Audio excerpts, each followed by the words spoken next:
que j'adore avec les trilogies, c'est le fait qu'on peut explorer quelque chose en longueur, prendre le temps de rentrer en profondeur et de visiter un univers ou de créer un univers musical ou artistique sans être contraint par le temps ou l'espace d'une certaine manière. La première trilogie que j'ai créée, c'était parce que je revisitais tous les styles musicaux qui m'ont inspirée quand j'étais jeune et j'ai réalisé que j'adorais le blues, le soul, le jazz, R&B, tous les styles afro-américains. Et quand j'ai pris le temps d'y penser, j'ai remarqué une corrélation entre le moment de l'histoire, ce qui se passait dans l'histoire et la création du style musical. Et j'ai voulu explorer ça en prenant le temps d'explorer le blues d'abord, le jazz ensuite, et après la soul, R&B, etc. Donc, je suis tombée en amour avec le concept et le temps que ça me donnait et la possibilité de rentrer en profondeur. Beaucoup de gens m'ont dit, on ne peut pas faire ça maintenant, il faut faire des singles, il faut aller vite. Et ça m'a donné encore plus envie de prendre le temps. Donc maintenant, je réalise avec cette deuxième trilogie que quelque part, c'est un peu comme des chapitres de ma vie qui sont trapped, qui sont encapsulés dans chaque album et qui représentent où j'en suis pendant une période. Et c'est très défini, c'est mon petit journal intime que je partage avec les gens. Pour le deuxième album, je suis définitivement allée plus vers le moi, tout en étant consciente que moi est un miroir d'autres personnes qui vont vivre les mêmes choses, qui vont avoir des pensées similaires, etc. Il y a toujours une connexion au reste du monde à partir du moment où on prend pour acquis qu'on est un. Le premier album, c'était nos racines, et là, c'est mon monde. Donc, c'est vraiment un processus qui demandait d'être le plus honnête et authentique possible avec qui je suis, qu'est-ce que j'ai envie de partager. Et j'ai voulu aussi me détacher de trop de réflexion et rentrer dans tout ce qui est instinctif. Donc, la musique, c'est un processus très thérapeutique et méditatif pour moi. Si je rentre trop dans ma tête à réfléchir, ça devrait être plus long, plus court, un chorus, etc. Ça fait que je tombe dans l'analyse que j'avais pas envie. Donc, j'ai jeté beaucoup de chansons aux poubelles et j'ai gardé juste celles qui me sont venues complètement avec l'esprit de vouloir jouer, vouloir m'amuser, vouloir laisser la musique juste apparaître toute seule et suivre le flow, suivre l'inspiration. La musique m'apprend à être libre dans la vie parce que je pense que notre évolution personnelle se reflète dans notre art et le jazz m'a appris qu'on a le droit de s'offrir cette liberté. Maintenant, est-ce qu'on se donne le droit de le faire ou est-ce qu'il y a des endroits où on ne le fait pas simplement parce qu'on est habitué à fonctionner d'une certaine manière? Donc je pense que ça fait peur d'être vulnérable, ça fait peur de se sentir jugé, mais en même temps, à partir du moment où on se montre le plus authentiquement possible, ça donne aussi l'opportunité de rencontrer les gens qui vont nous accueillir comme on est. Et ça, c'est quand même très agréable. Je pense que les codes qui sont imposés sur le jazz ou l'académisation du jazz, c'est un aspect, c'est un volet, mais à partir du moment où, dans mon interprétation du jazz et de ce que j'ai compris à travers l'histoire, quand je regarde d'où est-ce qu'elle a été créée, je suis parfaitement alignée avec sa création de base qui était se donner la liberté totale de créer comme on veut et de sortir des carcans. Donc, le jazz, comme il a été fait dans les années 60-70 et comment on les a, et même avant, mais comment on les a mis dans des livres d'histoire, ça c'est une chose qui existe, mais le jazz est vivant et il continue à évoluer. Et je pense que de le garder en vie, de le garder libre, de mélanger des styles musicaux, de suivre son instinct, de faire différemment, c'est la seule vraie règle que moi j'ai compris du jazz.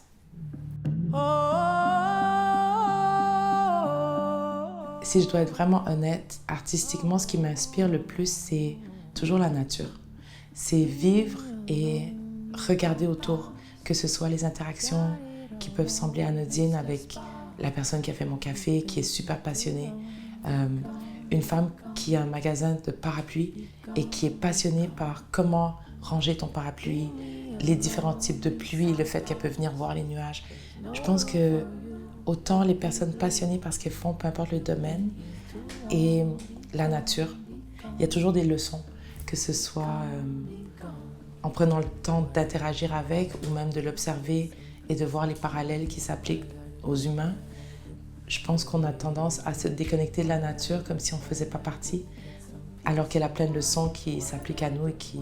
On est nature en fait. On est animal, on est plante, on est tout. Le soleil, c'est la vie.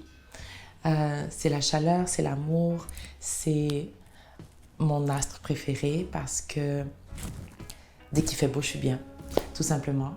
J'habite à Montréal, il fait froid, l'hiver est long, il fait sombre très tôt et depuis que je suis jeune, je me sens revivre. Dès que le printemps arrive, j'ai vraiment remarqué à quel point je suis calée sur le rythme de la nature quand il y a des cycles de saisons très précis. Et en hiver, j'ai juste envie de dormir et le côté renaissance au printemps, il y a quelque chose qui me nourrit. Après, il y a toutes les métaphores qui vont avec, que ce soit la lumière, l'envie de s'élever vers des espaces mentaux et spirituels qui sont plus lumineux, plus légers, plus libres aussi. Je considère que tout est sacré, tout est miracle, tout est merveille. Quand j'arrive dans un nouvel espace ou une salle de spectacle, je vais passer un coup sur la scène, dans la salle. Ça sentira peut-être même pas le temps que les gens arrivent, mais moi, en tout cas, ça me fait sentir à la maison et j'ai l'impression qu'on a mis l'espace à neutre pour rentrer toutes les énergies qu'on veut y déposer. Et le fait aussi de vivre un moment ensemble où on va générer des fréquences musicales et émotionnelles, énergétiques qui vont vibrer à travers nous tous en même temps. Il y a quelque chose de magique là-dedans. Et ça a été prouvé scientifiquement que les cerveaux se synchronisent jusqu'à un certain point. Donc ça aussi, c'est incroyable. Du vent et la vie accueille. Plus jeune, j'avais compris que l'amour, c'était plus large que juste j'ai un amoureux ou j'aime mes parents, mes amis. Mais avec le temps, j'ai vraiment réalisé à quel point c'est le cinquième élément. C'est l'élément qui est partout, en tout temps. C'est la seule chose infinie qu'on a. Peut-être qu'un jour,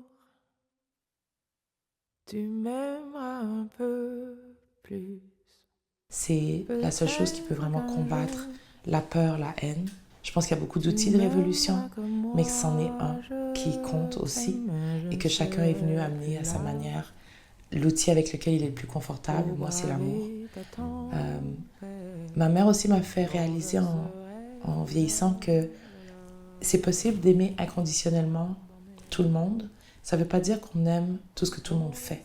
Et de distinguer l'action et l'humain, ou l'action et l'âme, c'est vraiment deux choses séparées qui peuvent permettre de passer par l'amour qu'on peut avoir de manière inconditionnelle pour l'autre et pour nous-mêmes et pour l'humanité en même temps, et pouvoir avoir un regard honnête sur les actions qui sont posées et parler des actions plutôt que de la personne, pour qu'on puisse essayer de faire évoluer la manière que la société fonctionne.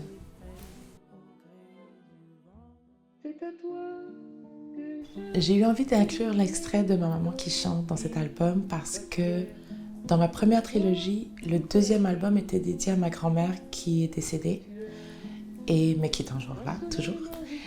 Et suite dans cette nouvelle trilogie, le fait que le premier album parlait des racines, j'ai souvent parlé des ancêtres, de combien ils nous nourrissent, de par la sagesse qu'ils ont pu nous transmettre, etc.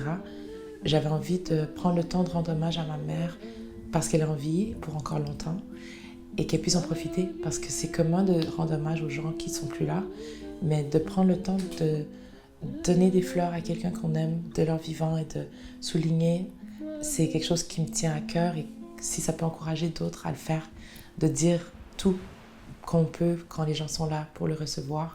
Je pense que même après c'est possible, mais j'avais envie de pouvoir lui donner ce cadeau en main propre, la voir dans la salle, la voir toute gênée, qu'on parle d'elle et qu'elle entend sa voix au début du spectacle. Donc c'était des très beaux moments et je suis très contente d'avoir pu le faire.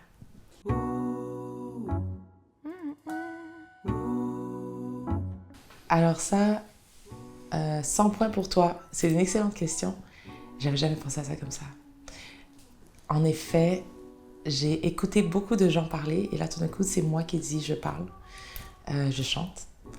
J'ai l'impression qu'il y a peut-être justement une partie qui est une réponse à tout ce que j'ai entendu. Parce que tous les gens que j'ai entendu parler, ils m'ont parlé de leur mal-être. Et je pense que c'est peut-être ça qui a nourri mon envie de générer des fréquences qui pouvaient amener du bien-être au plus de gens possible, parce que j'ai pu remarquer que c'est un état généralisé en fait dans la société, ou très très très commun. Ayant moi-même vécu des moments difficiles et sachant que c'est possible d'en sortir et d'aller mieux et d'avoir une vie heureuse, au point où tu as assez d'énergie, pas seulement pour t'occuper de toi, mais pour avoir envie de donner aux autres sans t'épuiser ou te vider, c'est quelque chose que j'ai envie de partager, espérer que ça donne envie à quelqu'un, ou ça donne espoir à quelqu'un qui vit des moments difficiles, parce que je sais combien c'est lourd et que ça peut être dur.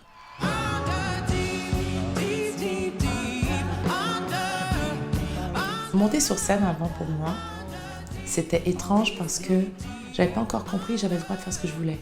J'avais compris ça en musique, mais j'avais pas compris que ça comptait partout, tout le temps. Autant sur scène qu'en entrevue, que dans la vie, tout en respectant le bien-être des autres autour. Je faisais comme j'avais vu. Donc je voyais des gens qui faisaient une chanson, on applaudit, je parle, on recommence. Et je me sentais inconfortable dans ce format. Et à partir du moment où je me suis donné le droit de faire comme je voulais, de pas interrompre les chansons, de présenter ça comme un film ou une pièce de théâtre plutôt qu'un spectacle de musique, et ça fait que ça réduit les applaudissements, ça nous met dans une bulle, dans une vibe où on est posé. Tout le monde, posez-vous, recevez les fréquences et regardez ça comme un film. Et là, je me suis sentie à la maison, je me suis sentie beaucoup plus alignée avec qui je suis et plus authentique dans mon expression de l'art. Le fait de chanter en français dans cet album est venu tout seul. Je me suis toujours dit que j'allais chanter dans la langue qui me vient. Même dans mon 3e album, il y avait une chanson que c'était même pas des mots, c'était des sons. Donc, dans le premier album aussi. Donc, ce qui vient, je me restreins pas, je me sens pas obligée d'écrire en français, en anglais, en espagnol, en son. Je fais ce qui vient et là, c'est venu. Je pense que c'est peut-être lié au fait que ce soit ma langue maternelle et je parle de ma mère. Et j'étais en vacances avec elle quand j'ai écrit Échappée belle, qui est une des chansons en français. Donc ça doit venir de là maintenant qu'on en parle. J'ai toujours beaucoup aimé les sunflowers, les tournesols, évidemment. C'est fou comment c'est grand. Tu sais, je me rappelle en dessiné ou en voir quand j'étais petite en photo, et là de me rendre compte un jour que c'est plus grand que moi, genre 2 mètres. C'est assez impressionnant. J'ai aussi une grande affection pour les monstera. Je les aime, elles sont belles. Il y a un côté vigne qui me parle. Le lotus, l'idée que ça peut partir d'un côté très boueux et éclore aussi beau et lumineux aussi, c'est une très belle plante. Mais je les aime toutes. Les rivières, si on avait le droit de mettre un élément, l'eau, c'est sûr. Donc oui, toutes les plantes, mais celles-là, je les aime bien. Let them fires burn inside my... L'eau, définitivement un élément avec lequel je connecte parce que ça connaît toutes sortes de formes. Je trouve que c'est très représentatif de qui on est. C'est représentatif aussi de... Par exemple, qu'on parle d'un océan qui peut être représentatif de l'univers et de même l'esprit, de jeter une pierre comme une intention qui crée des ripples, d'un mode de vie où on peut être l'eau. Donc on peut s'adapter à des endroits. Je pense qu'on s'adapte beaucoup tout en restant intègre à qui on est, à notre forme pure. Donc il y a beaucoup de métaphores liées à l'eau qui me parlent et qui vibrent comme juste avec moi. Donc ça revient souvent dans mes réflexions, mes méditations, dans la musique.